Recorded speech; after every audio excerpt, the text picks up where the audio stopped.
Sou da ciranda e já faz muito tempo, oi. Entrei na luta logo que nasci. Minha alegria é na comunidade e da felicidade eu nunca desisti. É muito interessante que a gente se encontre aqui nessa manhã de 24 de março de 2010, para que você tenha a oportunidade de guardar algumas notícias, algumas informações que estão se repetindo da parte de outros que na qualidade de jornalistas estão me procurando para guardar lembranças da minha vida, do meu trabalho. E então, encontrando-me com você, afloram à minha mente lembranças muito antigas, desde aquele momento em que eu ouvi meninote, rapagote, de 13, 14 anos, no meio da turma que me acolheu lá em Guaçucê, na paróquia de Oroz. E você já dava os sinais não só de sua vibração, mas de sua vocação, de participar de grupos, de animar grupos, de cantar nos grupos. Já era um pouco o sinal do seu futuro.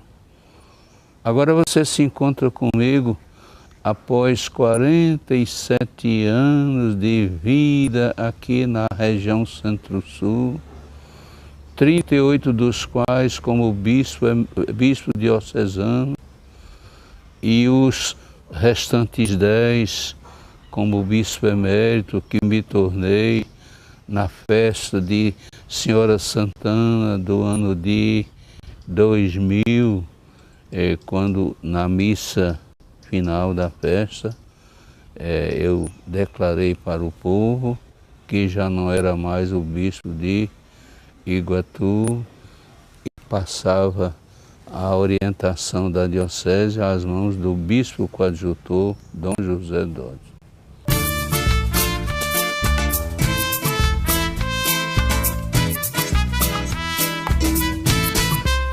Quando o senhor chegou a ser bispo de Iguatu, a admiração era o tamanho do nome do Dom Mauro. Sim. José Mauro Ramalho de Alarcón e Santiago. Isso era um nome que chamou a atenção, que era um nome com muitos sobrenomes, né? E aí, essa conversa nossa, eu queria exatamente perguntar, né? Eu acho que uma curiosidade grande de todos nós é o Dom Mauro sendo gente, sendo menino, tem uma história, tem umas memórias, como qualquer um de nós, como qualquer menino de nossa região, do nosso Ceará, num tempo que já vai, né, 85, 80 e... As vésperas de 85 anos, certinho, né?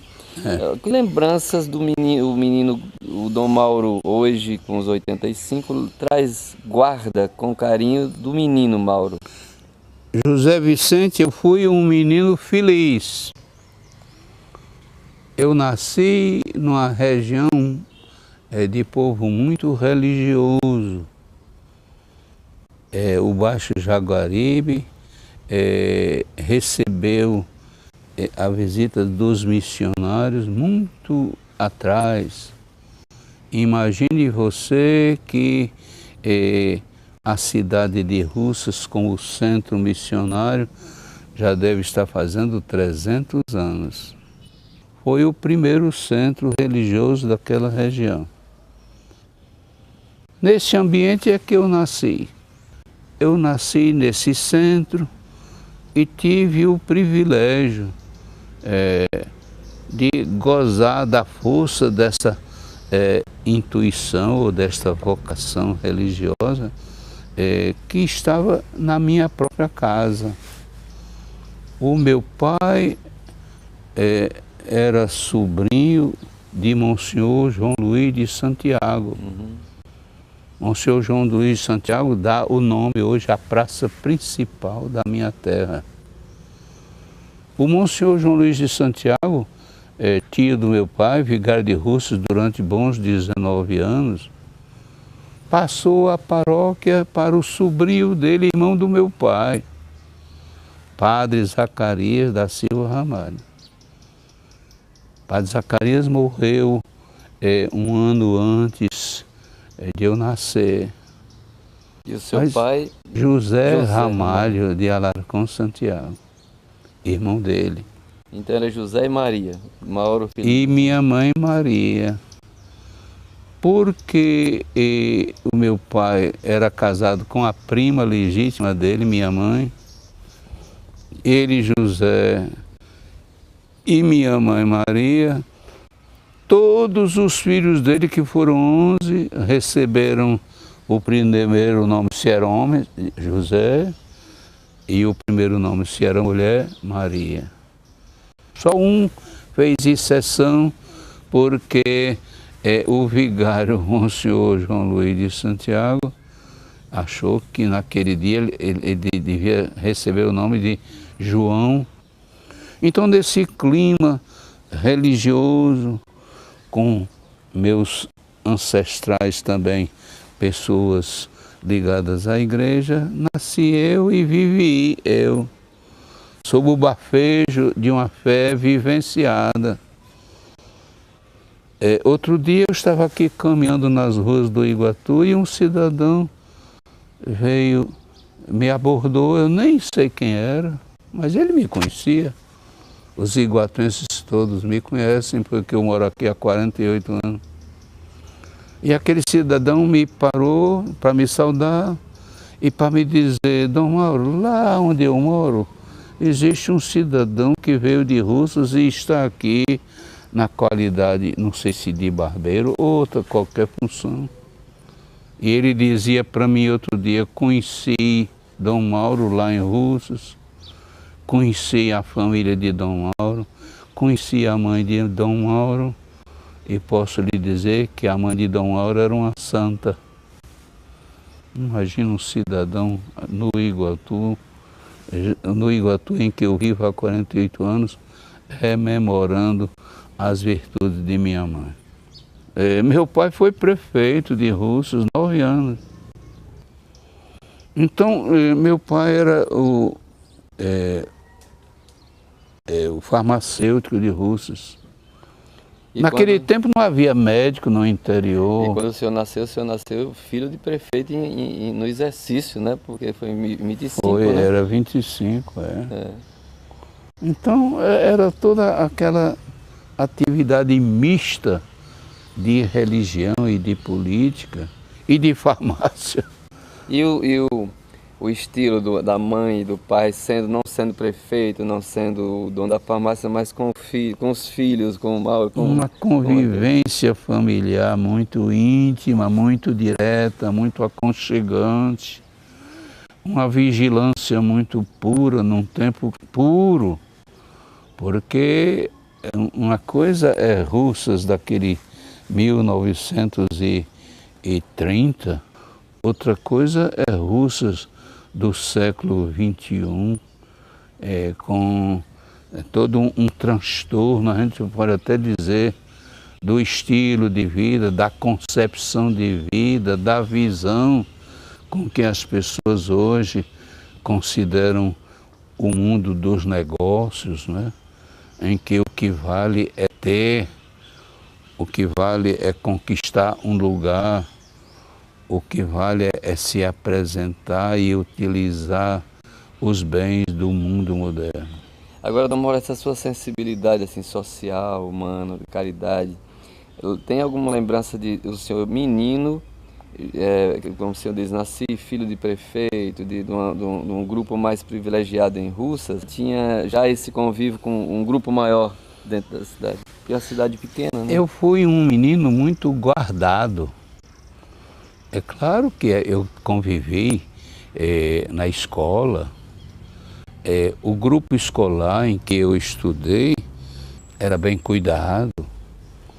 As diretoras tinham competência. A convivência era muito simples. E então, a experiência que eu tenho é essa. A experiência, assim, mais curiosa é aquela em que eu, naquele dia, saí da escola de Vicente Veloso, que era o professor na cidade. Imagina as coisas daquele tempo, que era o professor da cidade, que era o sacristão da matriz de Nossa Senhora do Rosário, que foi escolhido para ser o prefeito da cidade.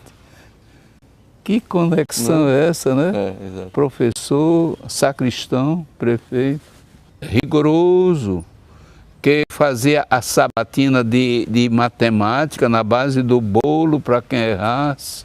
O palmatório era um instrumento, hein? E naquele dia eu quis fazer minha experiência, uma frágil experiência de, não posso nem dizer de emancipação, um pouco mais de liberdade. E saí com um companheiro da mesma escola, só para fazer a experiência de visitar o leito do riacho que banha a cidade de Russas, Araibu. E nessa brincadeira eu demorei um tempo tal que quando cheguei em casa, o meu professor Vicente Veloso já estava jogando gamão com o meu pai. E ele se alvoroçou porque eu estava chegando atrasado, ele já na casa do meu pai, depois da aula. Fez aquele alvoroço e eu achei tão lindo hoje, observando com 84 anos a atitude do meu pai. Ele ficou silencioso, não tomou parte na repreensão do professor que reparava que eu tinha chegado atrasado. Agora, muito cedo, quer dizer, o Dom Mauro entrou no seminário muito cedo, né? Meu pai intuía a minha inclinação religiosa, que foi plantada certamente por uma contribuição mais valiosa da parte de minha mãe, sem faltar a dele. Meu pai era um homem religioso. Meu pai era um homem de serviço farmacêutico. Naquele tempo em que meu pai era farmacêutico, o laboratório era a farmácia. E quem trabalhava no laboratório era a filha dele, minha irmã de Lourdes, que já está hoje com 96 anos de idade, viva e válida. Uhum. E então eu vivia ali dentro e convivia com todo aquele atendimento que meu pai dava aos frequentadores da farmácia, que deviam ser muito mais numerosos, porque não havia médico na cidade. Ele que dava os remédios também oferecia um tal qual receituário por força da ausência de médicos na cidade. Então, desse clima eu fui criado, convivendo com as necessidades do povo, vivendo e até aqui e acolá viajando com meu pai, porque foi o tempo em que chegou o carro. E então aqui e acolá meu pai ia visitar algum doente no interior do município. Então nesse clima que eu fui descobrindo a minha vocação de servir a Deus, e meu pai não me acompanhou nessa jornada, porque ele morreu em 1936, 3 meses antes de eu entrar no seminário. Mas ele pediu ao padre que veio dar a assistência religiosa a ele, antes dele morrer, ele pediu ao padre que me levasse para o seminário, e o padre cumpriu aquele pedido. Ele tinha que idade quando faleceu? Ele tinha 46 anos, era uma criança. Ele curava as doenças e não encontrou cura para a doença dele, porque naquele tempo a medicina não tinha a riqueza do que temos hoje nos antibióticos, né? Que são um remédio valioso para doenças infecciosas. Ele não gozou desse privilégio. Mas ele teve a alegria, junto de Deus, de me ver entrar para o seminário. E essa tarefa coube a sua mãe, né? Quer dizer, 3 meses não deve ter sido fácil, né, Dom Mauro? A minha 3 mãe. meses após o falecimento do pai. E imagine uma viúva, né, com toda a carga, com toda a responsabilidade de conduzir a família, 8 filhos vivos, todos na fase ainda de se formar. O senhor com 12 anos. Menino ainda, de calça curta, pequenininho de tamanho naquela época. E então minha irmã me entrega ao reitor do seminário, Padre Manuel dos Santos Ferreira, mineiro, da congregação da missão. Em Fortaleza. Eu queria lhe dizer que passei 12 anos num seminário que me formou de modo excelente, tanto na linha religiosa como na linha intelectual. Professores de alto gabarito, Seminário da Prainha. 6 anos no seminário menor, 6 anos no seminário maior.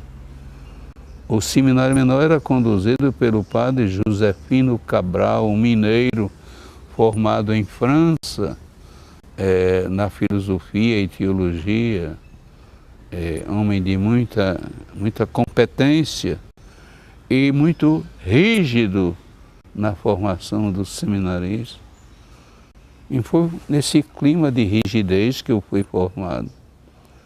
Mas engraçado, talvez seja interessante que eu passe essa. Ele me queria bem, mas ele queria bem com o rigor de um formador. Naquele dia ele estava reunido com um grupo grande de seminaristas, que era o hábito. O padre vinha e naturalmente se fazia aquele aconchego de seminaristas em torno dele. Isso é bom, positivo. E eu, menino de 12, 13 anos, naquele dia, passei por aquele grupo em que estava o padre Cabral reunido com os seminaristas e não parei, continuei minha viagem. E o padre Josefino Cabral observou aquele momento em que eu escapo da presença dele, que estava com outros. E então ele disse para aquele grupo: se fosse por pose, esse menino já era bispo. Profecia, hein?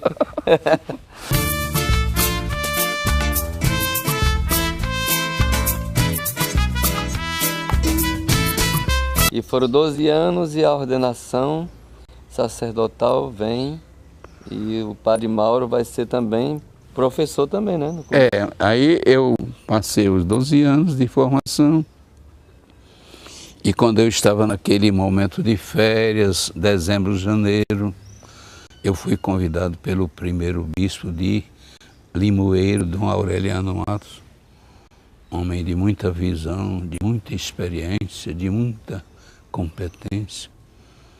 E então ele me chama e me designa diretor do ginásio diocesano de Limoeiro. Um rapaz de 23, 24 anos, diretor de colégio diocesano. Os meus auxiliares eram mais velhos do que eu. Então ali foi uma experiência de convívio com a juventude. Formador de juventude, eu ainda, vamos dizer, terminando minha formação. E na fase bem jovem ainda. E eu quero dizer-lhe que Limoeiro era o lugar onde o ginásio funcionava. Me tratou com muito respeito, com muito aconchego, com muito carinho, porque eu lidava com a juventude do Limoeiro. Valeu muito aquele tempo. E dali o senhor já sai? Dali eu, depois de 5 anos, já um tanto cansado daquele mesmo trabalho, sentindo que meu anseio espiritual era mesmo o contato direto com o povo de Deus, eu soube por um padre que veio ao Dom Aureliano, que ele vinha à busca de um capelão para o Aracati, e eu me prontifiquei a exercer aquela função de capelão.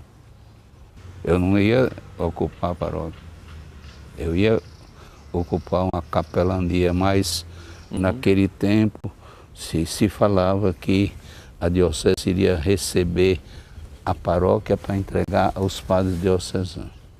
2 anos depois, no dia 8 de dezembro, eu era nomeado o vigário de Aracati. Depois de uma longa temporada em que a paróquia de Aracati estava entregue aos padres jesuítas. Eu me lembro que a primeira reunião que eu promovi com os representantes de associações lá da paróquia de Aracati, quando eu entrava no salão para o primeiro contato, eu percebia o sussurro dos soluços de quem estava se lembrando que tinha perdido o padre jesuíta. Aí eu disse, meus irmãos, eu estou com vocês. Lamento com vocês a ausência dos padres jesuítas, mas eu estou aqui. Sou eu agora que devo assumir as atividades na paróquia, e então eu espero contar com a colaboração de vocês.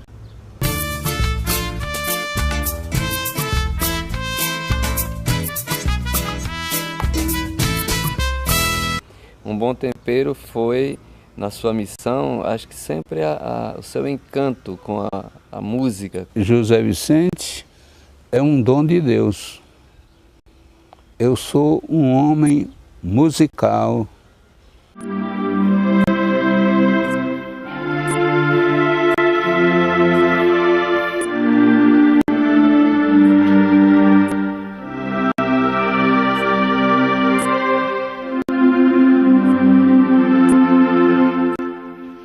Não sei terminar, eu recebi o conhecimento da música na minha formação.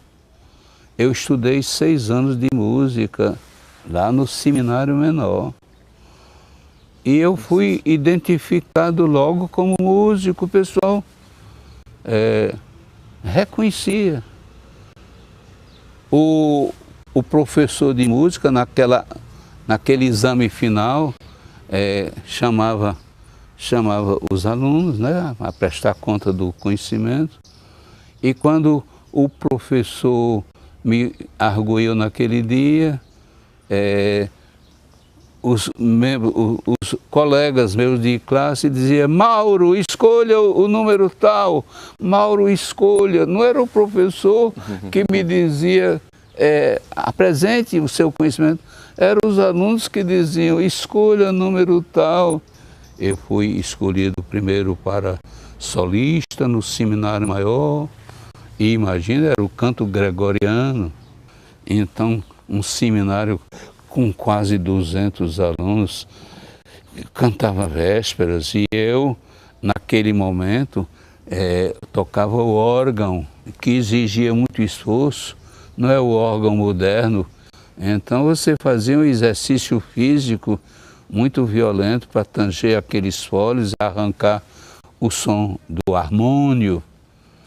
Mas era assim que eu animava o grupo que vinha entrando, que ia saindo, que cantava. As coisas se misturaram. Isso se viu muito na paróquia. Na paróquia também. E os padres descobriram o meu dom musical e me pediam para fazer hino para festa tal, hino para tal outra solenidade. E eu me lembro que uma vez eu estava com Dom Aureliano Matos, agora já vigário.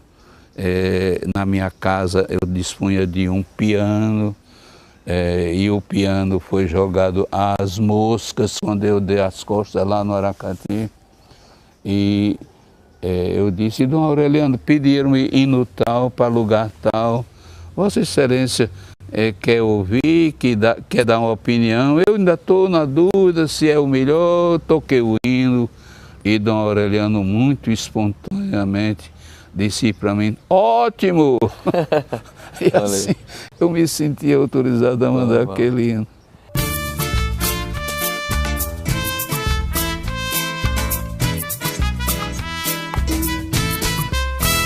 Dom Mauro, nesse tem o senhor vigário de Aracati que recebe a notícia de que vai ser bispo de Iguatu em pleno início do clima do Papa João XXIII, né? Quando eu estava no 6º ano de vigário de Aracati, que se completaria no 8 de dezembro, em pleno setembro, outubro, eu recebi uma carta da nunciatura nestes termos: comunico-lhe que você foi escolhido para o primeiro bispo da diocese de Iguatu. Parabenizo-o por essa escolha do Santo Padre.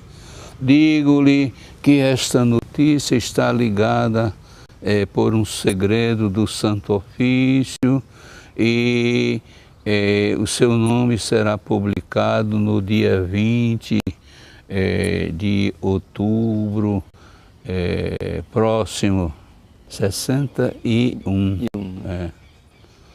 E eu fiquei sabendo que era convidado a ser bispo do Iguatu e devia dar minha resposta.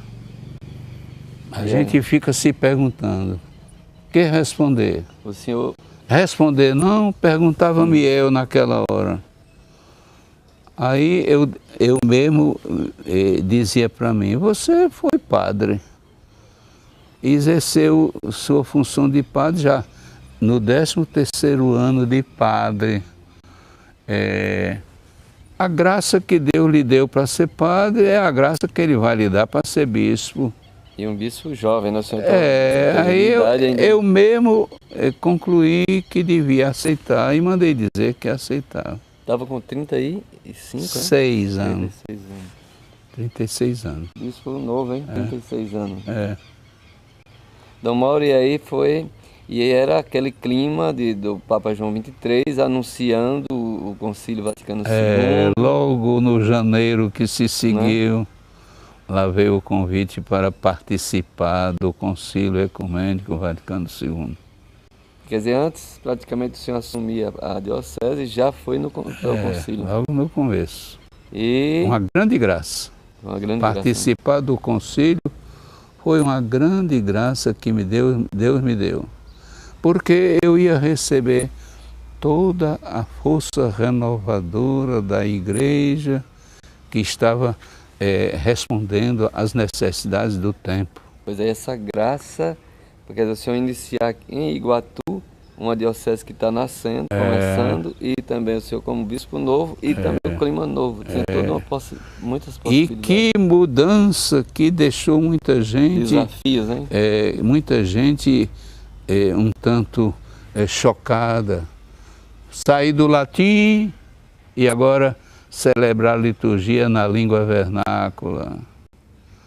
E a gente vendo as reações do povo, e o povo nem percebendo bem que era um vento novo. E era um vento rápido, né? Soprou muito forte, rápido. O povo agora celebrar a liturgia na língua pátria, ouvir direto a notícia da palavra de Deus nas leituras das missas, perceber a força da oração no sacramento do batismo, sentir mais proximidade do bispo. Dom Mauro, e além, quer dizer, a liturgia que nós vimos de uma igreja que era muito litúrgica, onde a liturgia era o grande centro, né? Central, que ainda mas ela trazia, o Vaticano II trazia também propostas muito profundas de diálogo com o tempo, com a sociedade. Foi aí no Vaticano II que eu, com os bispos daquele tempo aqui no Ceará, entre eles um bispo que foi contemporâneo meu de bispado, Dom Aloysio Loscheider, foi com essa aura de novidade e de atualização que com Dom Aloysio Loscheider como arcebispo de Fortaleza, podemos nós dar a grande contribuição para as comunidades do interior, que a gente passou a chamar comunidades eclesiais de base. Então, os bispos diretamente convivendo com os núcleos de igreja lá no interior das paróquias. Os leigos, por sua vez, ansiosos por receber mais, por contribuir melhor, por se educar. Isso para mim foi valioso. Eu lembro bem dos cursos de promoção humana para sensibilizar e capacitar novos animadores. Né? Aquilo foi uma grande, em todas as regiões da diocese, né? Em todas as paróquias. Foram pontos estratégicos daquele meu início de trabalho pastoral. O Vaticano II insistiu muito no uso dos meios modernos de comunicação social. E então eu valorizei demais o uso de rádio para a comunicação dominical. A voz do pastor. A voz do pastor que eu exercitava com muita pontualidade, sem perder. Eu podia perder outras atividades, mas aquele programa A Voz do Pastor das 7h30 da manhã dos domingos, e aquilo fez tanto bem, o que criou um clima de muita unidade, não só na diocese, mas passou até para dioceses próximas, como as da Paraíba, aqui nessa região. Tinha tudo uma interação também, toda uma ligação. E uma das coisas também, Dom Mauro, que foi importante, que acho que é bom lembrar, é o seu papel como bispo, com essa dimensão de capacitar leigos, capacitar os animadores para uma ação também no campo social, de participação sindical, de ajudar o pessoal a ir para as áreas onde os leigos estão, né? Pela orientação mesmo daquele Vaticano II e depois das assembleias, as conferências episcopais de Medellín, de Puebla, né?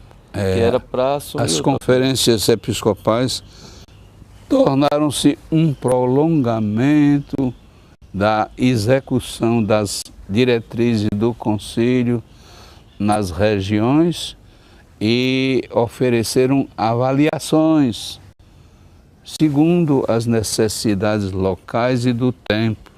E não foi fácil, né? Porque o senhor teve que adaptar e se posicionar em questões sociais importantes aqui na região de Iguatu, e que a gente sabe, como todo o Brasil, vivia um clima de ditadura militar, cerceamento de liberdades. Como foi? O senhor enfrentou desafios nesse campo, né? Enfrentei vários desafios.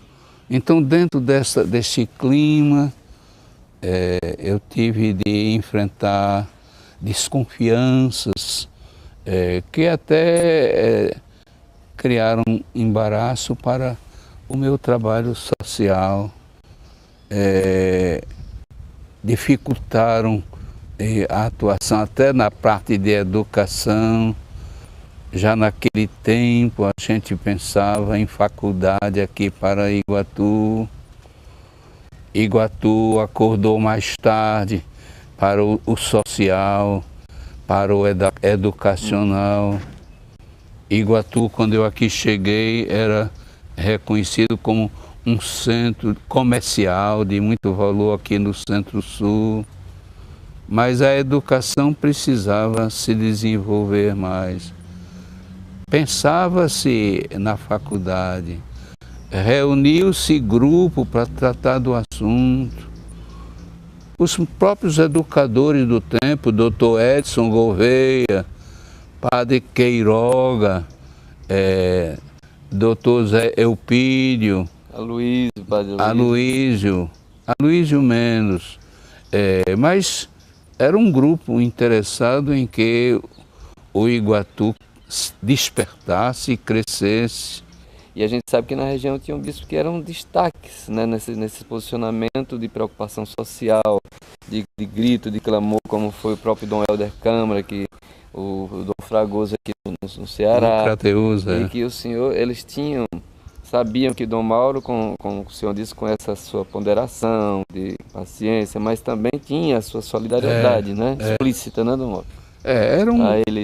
Era um tempo muito exigente para a igreja, não é? cessear todo aquele impacto de proibições e de desconfianças e abrir o povo para a expectativa do tempo moderno, a democracia. E o povo precisa ir criando maioridade para exercer a sua contribuição para o bem do país. Dom Mauro, uma, duas, três coisas, acontecimentos ou atitudes ou fatos importantes que marcaram positivamente essa sua grande passagem de quantos anos como bispo da Diocese de Iguatu? 38. Pois é, 38 anos, gente, é uma geração, não é? Considero que foi muito importante o social. O religioso e o social.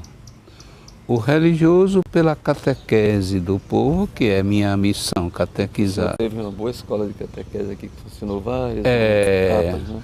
Estes cursos de promoção valeram demais. Demais, eu fui aluno. Você mesmo, né? Dá notícia deles. Foi aluno dos cursos, estudei neles. Valeram demais, despertar o povo para a sua consciência de participação.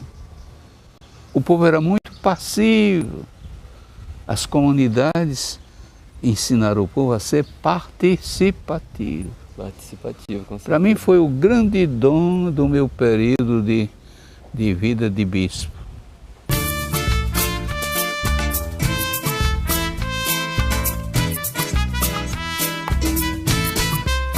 Que desafio o senhor percebeu, tipo assim, na sociedade de Iguatu, como um todo, mas também no geral, na diocese? A necessidade que tem o povo de conhecer melhor a palavra de Deus, a ausência em que lideranças vão se distanciando da participação na igreja. Então eu fico muito preocupado com a juventude que está assim distanciada de igreja e sobretudo com as famílias sem mais aquela autoridade sobre os filhos, em que muitas vezes os pais silenciam para não passarem diante dos filhos como cafonas ou isso ou aquilo outro, e então renunciam à sua missão de formadores da família, as famílias desagregadas, né? Os casamentos que não são mais casamentos, são uma experiência de sexo que logo se acaba e as crianças ficam aí ao léu, nas mãos de um vovô ou não sei de quem que se encarrega de orientá-las na ausência dos pais. Uma sociedade em profunda crise, em profundo desafio, né? E o problema também da política.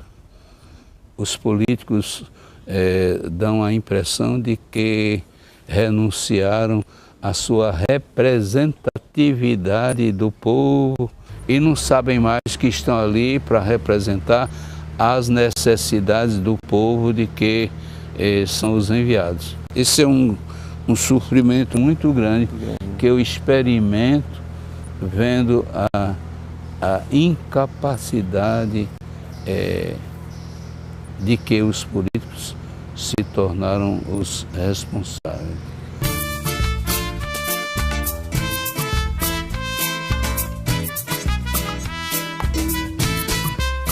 O seu lema como bispo, né? Enchei o íntimo dos corações, em português, que em latim... Repler cordis íntima. Pois é.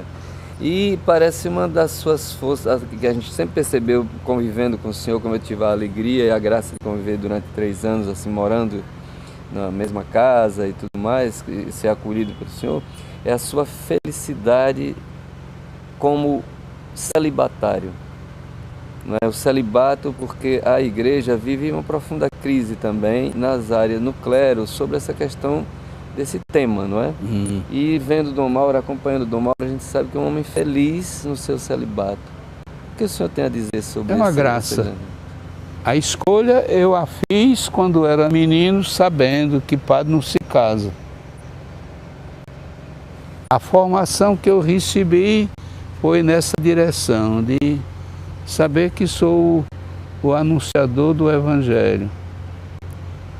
A motivação forte é o próprio Cristo, congregando em torno a si os apóstolos, aquela turma grande dos 120, saindo de lugar em lugar, pobre, anunciador da mensagem do Pai. E por detrás está a graça, que chega para todos nós, e que cada um assume segundo a conotação de sua personalidade e de sua visão. Eu sou muito grato a Deus. E feliz, né? E feliz. É a sua alegria.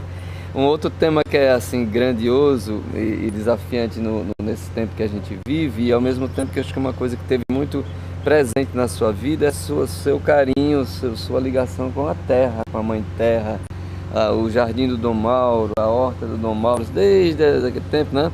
Isso também é uma razão de felicidade. Né? E o maravilhoso é que ele reservou isso para mim, no que nós chamamos a minha aposentadoria. Desde que eu sou bispo emérito, eu vivo aquilo que quando eu era mais novo eu dizia como opção. Se eu não fosse padre, dizia eu, seria médico. Se eu não fosse médico, seria agricultor. Eu estou na fase final. Pois é.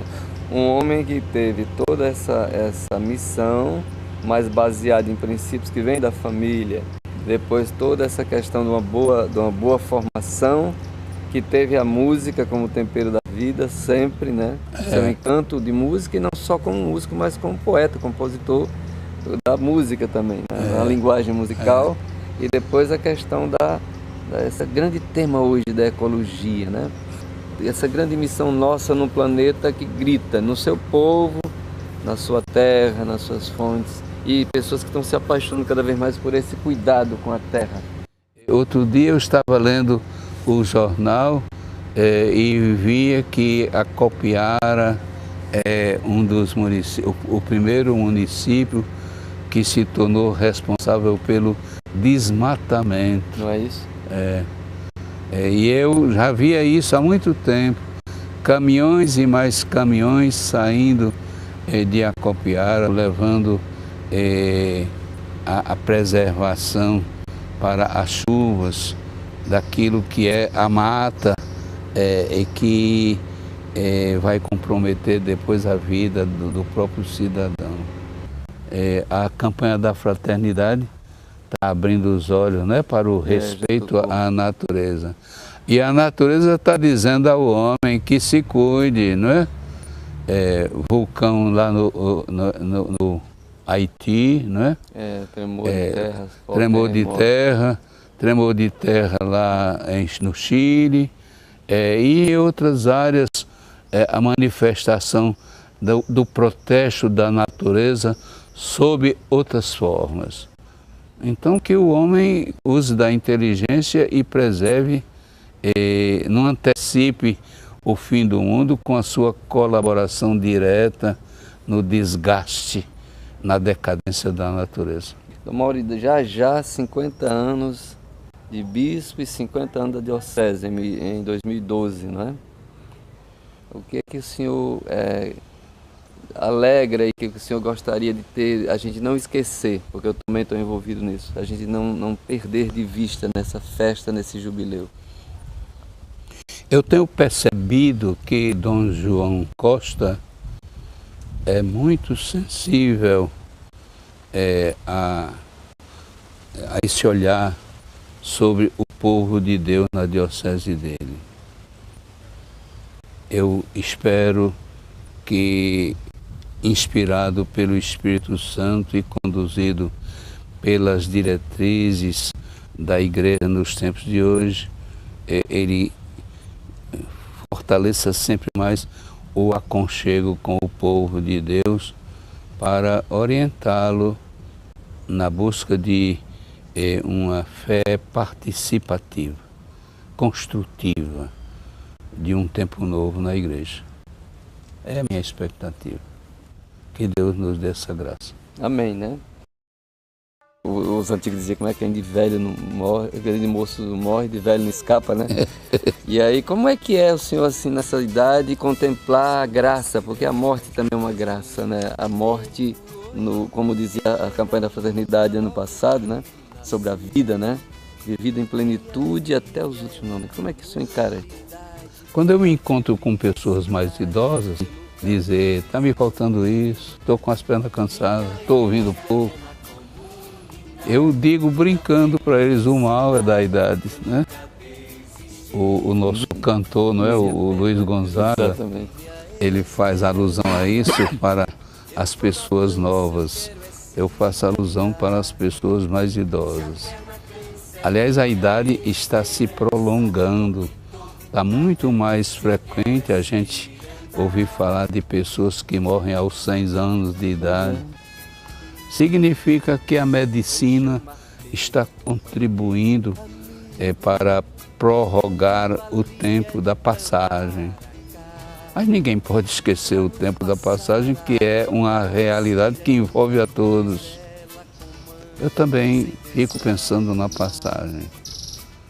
Quando eu me encontro com as pessoas, há sempre aqueles que fazem o voto, o senhor vai viver 100 anos. Eu não fico surpreendido, porque por graça de Deus, eu vi minha mãe morrer com 93 anos, eu vejo minha irmã mais velha com 96 anos, então eu estou pronto para me entregar nas mãos de Deus na hora que Ele quiser. Beleza. Obrigado, mano. Obrigado. Nesta ciranda eu presto uma Foi bom, né? homenagem a quem da luta nunca desistiu.